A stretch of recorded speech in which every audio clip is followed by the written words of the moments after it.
Fine. We're in Challah base Vav. Let me get rid of this person's thing over here. Okay.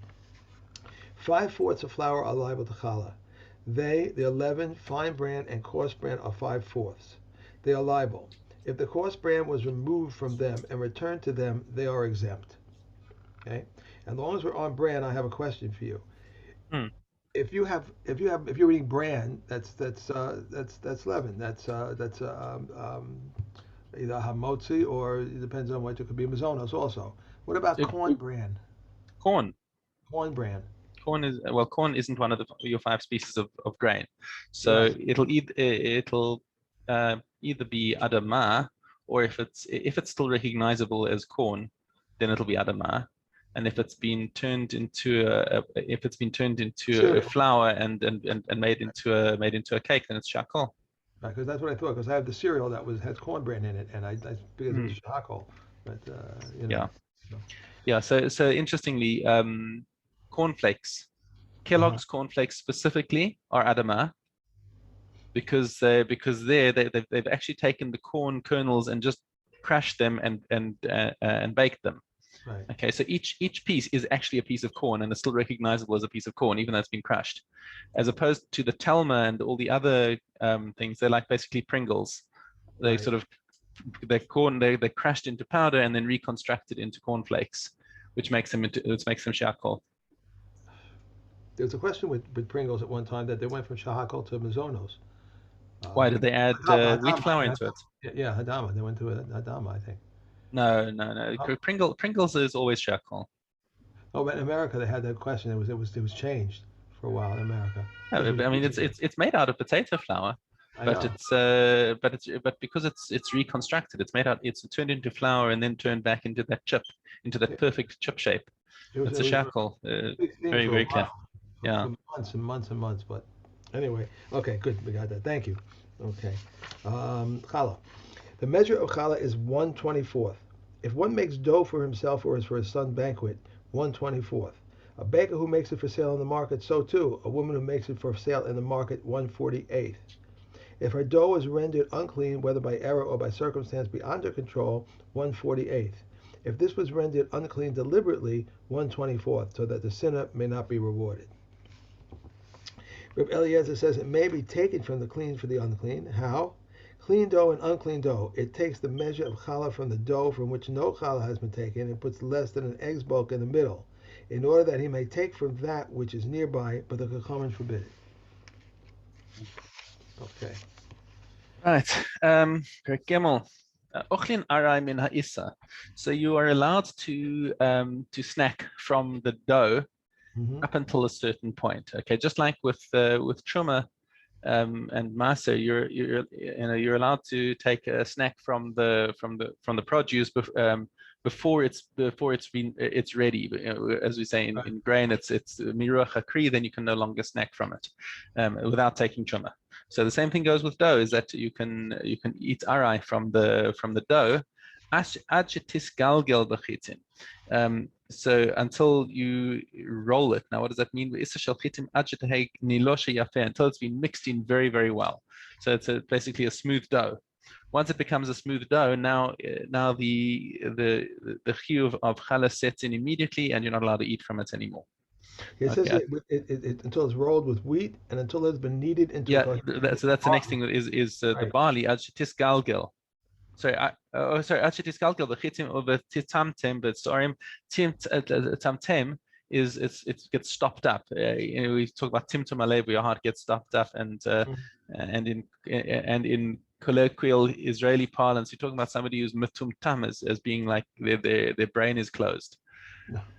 All right. So it's a timtum is like a closure.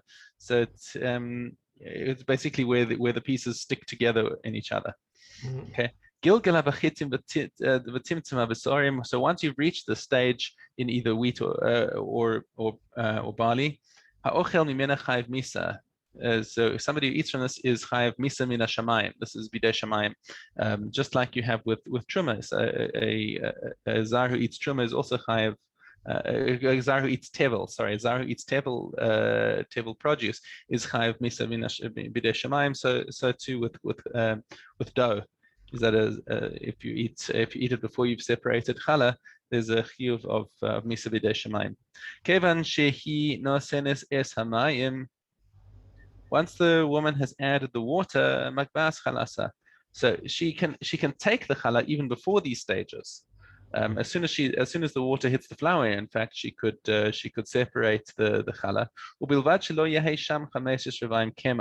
As long as you don't have five logim of unmixed flour. So if you've got 5 logim of dry flour inside the bowl, then that's going to have a separate chiyuv of challah from whatever you separate. You can only separate from the mixture and exempt the mixture if the water has penetrated mostly. But if you've still got 5 logim of dry flour, then you can't yet take the challah, because that little section over there is going to need to have challah taken separately. Okay. Mishna base nidama a isasa achelo gilgela. Okay, so meduma is that's where you have chulin mixed with truma. So an accident happened. She had her dough, and then some truma dough got mixed into it, or challah that was separated fell back into the mixture. So now it becomes a meduma, which the halacha is, first of all, that a zar is not allowed to eat from it, and it has to be sold to the kohen at truma prices, except for the amount of truma that's in it, which has to be given to the kohen. So he's allowed to sell it to the kohen. But the other din of meduma is that you don't have to separate challah from it. So if a dough got mixed up with truma dough or with challah dough, then it's exempt from taking challah again. Okay. However, it all depends at what stage this happened. Petura shemaduma patur. Okay, so it's patur from having challah taken. Misha gilkala. However, if it had already reached the stage of gilgala, where it's a smooth dough and she's ready to take challah from it, and then something came back in, then it doesn't remove the obligation of challah that already fell on it. So it's only if this happened before the stage of gilgala that it's patur from taking challah. Nolad lasfek tuma. Now, what happens if the dough became safek tameh? So we're not sure if somebody tameh touched it or not. There are lots of ways that a safek can come about, where we have basically a 50-50, and we're not we can't be sure if it's tawar or not. So if the safek tuma comes ad shelo gilgala, before it reaches the stage of gilgala where it's chayav in challah, then she's allowed to take challah in tuma. Okay, which also means that you take the did they say this about the 48, 1 in 48? They said betuma.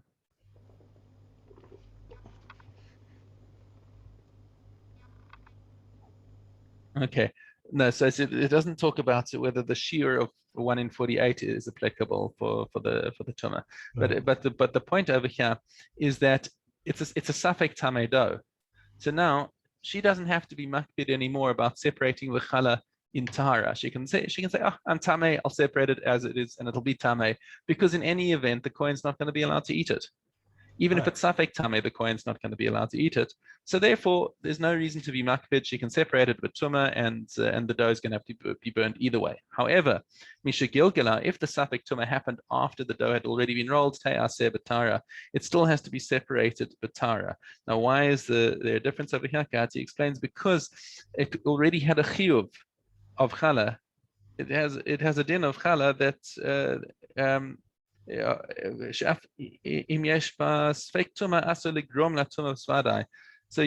so because it's already got the basically challah somewhere in it, you're not allowed to deliberately cause a certain tumah to it, even though it's safek tameh.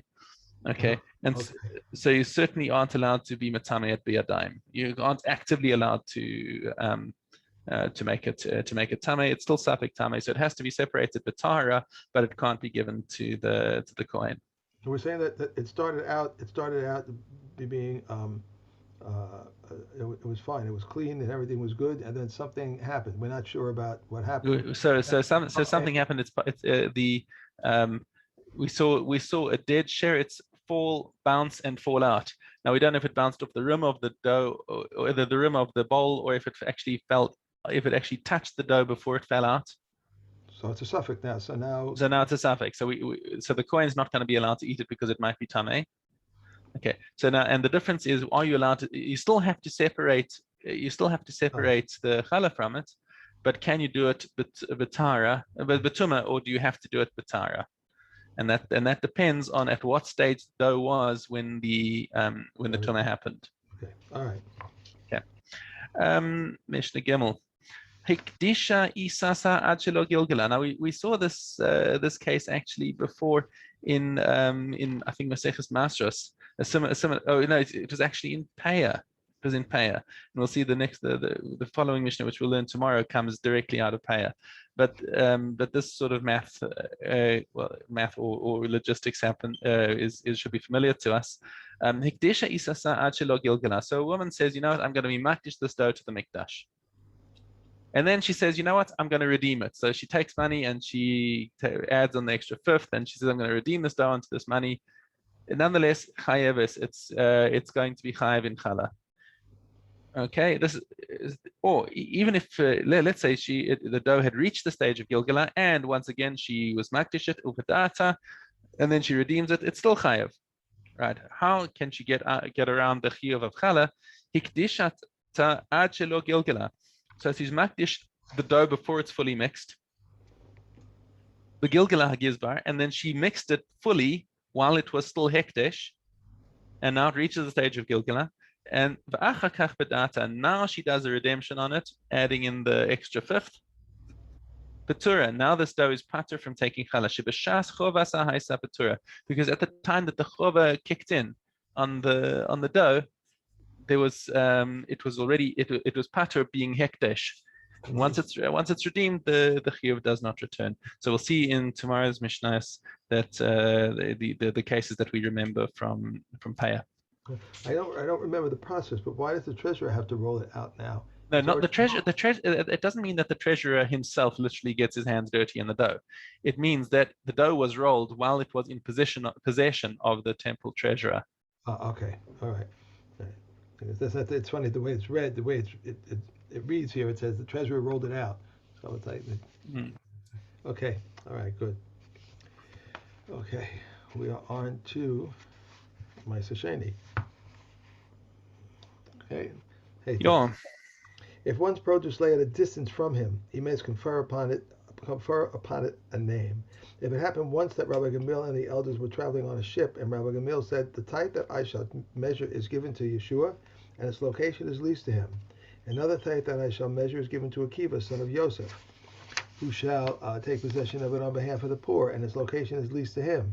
But Yeshua said, the type that I shall measure is given to Elazar, son of Azariah, and its location is leased to him, and they received rent from one another. At Mincha on the final festival day, they would recite the confession. How is the confession made?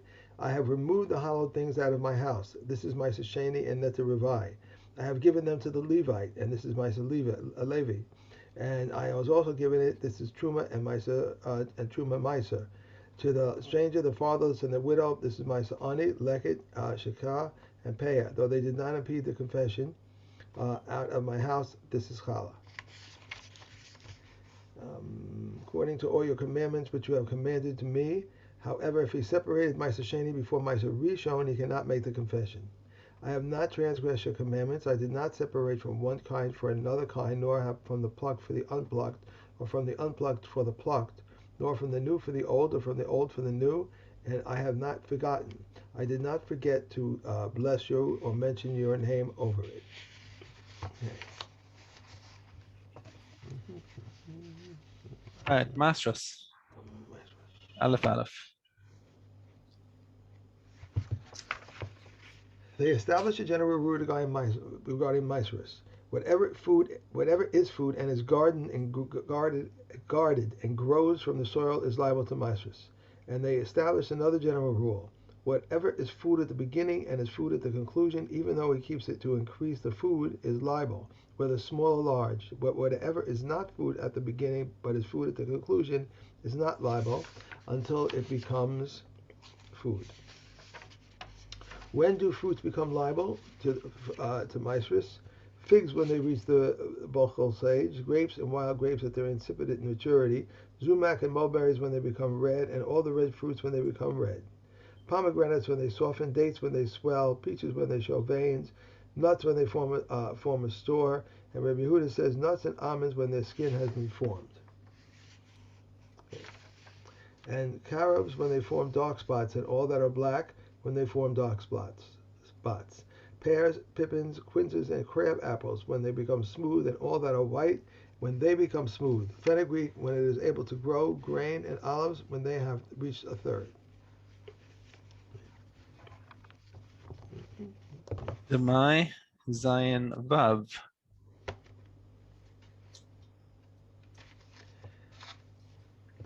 If there were before him 2 baskets of tevel, and he declared, the tithe is this is in that, the first is tithe of this in that, and that in this, the first is tithe, the tithes are tithes of 1 basket, in the other he has designated them.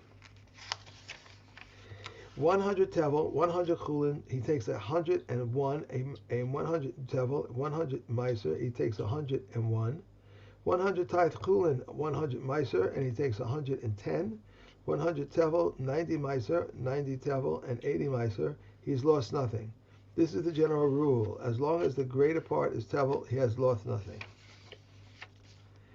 If one had 10 rows of 10 jars of wine, and he declared one exterior row shall be meiser, it is not known, and it is not known which he must take 2 jars diagonally.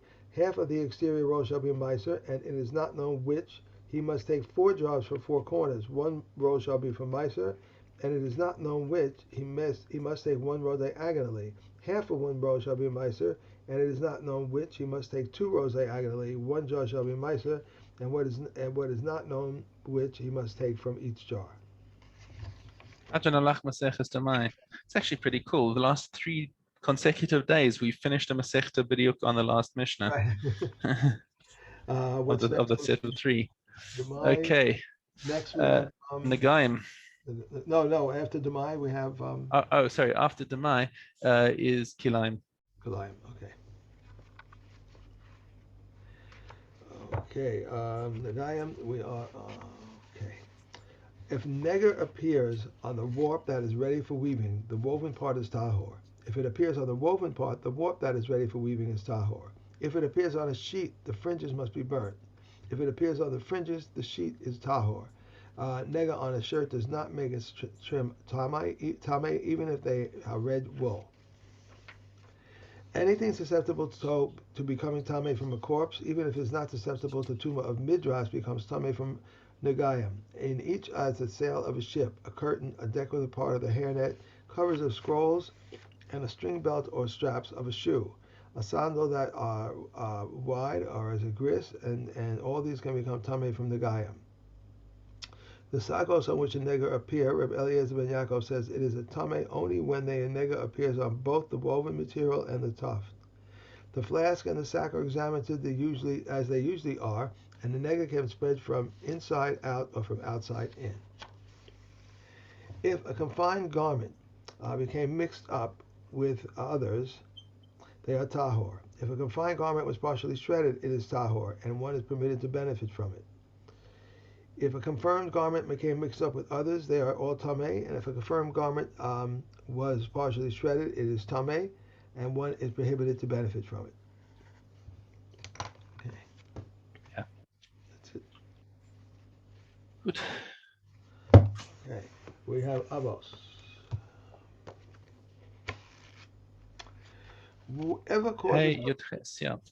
Whoever causes the public to do good will not be given the opportunity to sin.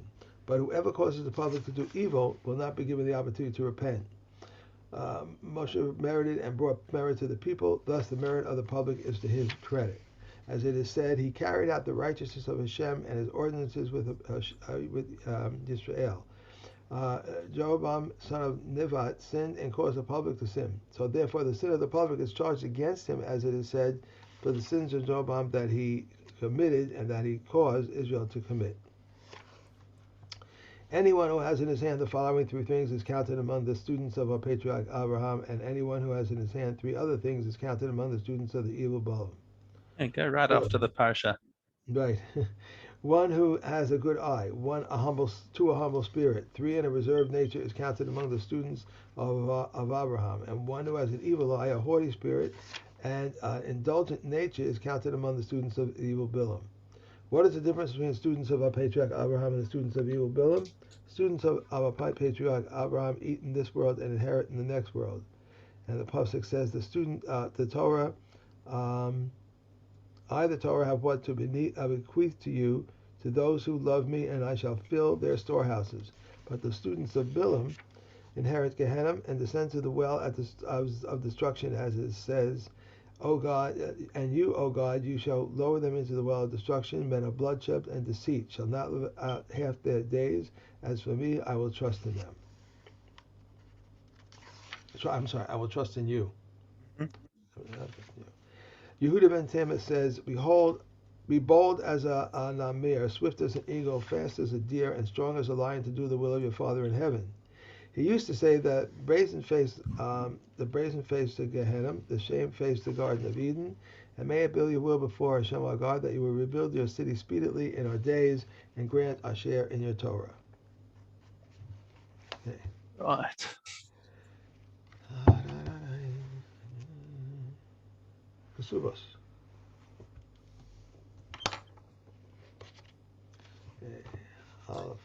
Aleph Dalet.